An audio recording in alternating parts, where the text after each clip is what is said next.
Haven't taken any precautions, so if it did happen, I'd probably be in trouble.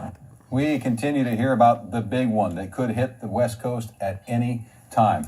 Just last week, 5 earthquakes hit off the Oregon coast, and Washington was rocked by one on the Olympic Peninsula on Monday. In our special report tonight, KEZI 9 News reporter Brady Wakayama shows us why first responders say they don't have the resources that they used to have if the unthinkable happens.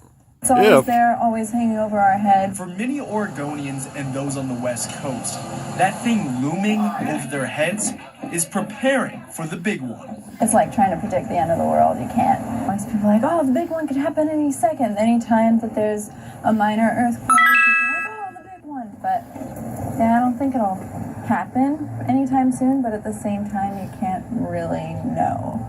Although scientists have been predicting the big one for years, there's still no way to know when it might hit.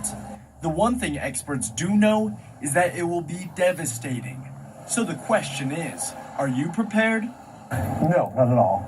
Haven't taken any precautions, so if it did happen, I'd probably be in trouble. I mean, when it happens, it happens. You can't really for sure be ready for it. Like, you never know. Heck, you can't. Ways, man. Even though most in the community don't seem ready, what about first responders? Are they as prepared as they should be? For answers, I came to the Eugene Springfield Fire headquarters to find out. If we were to experience a Cascadia event in which a number of our buildings, maybe in the downtown area, collapsed, the goal would be to go in, search those buildings, and rescue and evacuate people from there. Today, we don't have that capacity or that capability. That's Chris Heppel, a deputy chief with Eugene Springfield Fire. He says they used to have an urban search and rescue team made up of 50 to 80 individuals with special skills to operate and respond to large earthquakes and catastrophic events like floods, tsunamis, and other unpredictable incidents.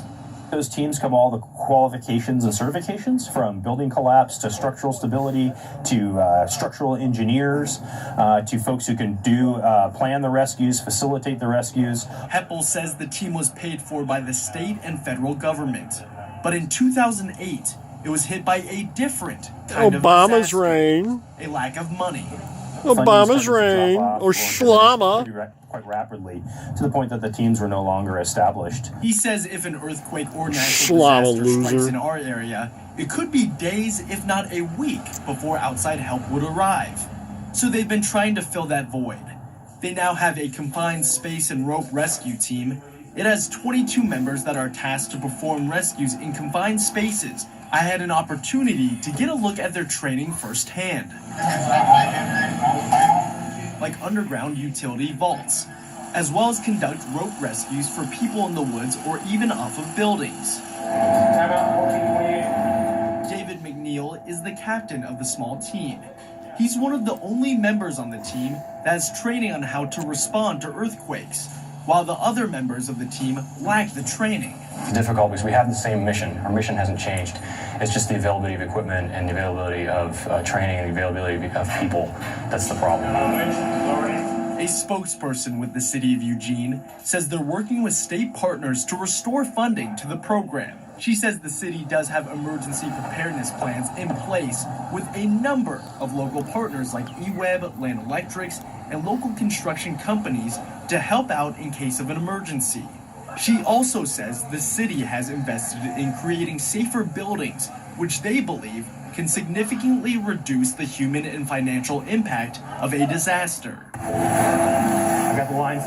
McNeil says he and his team will do their best if and when the time comes.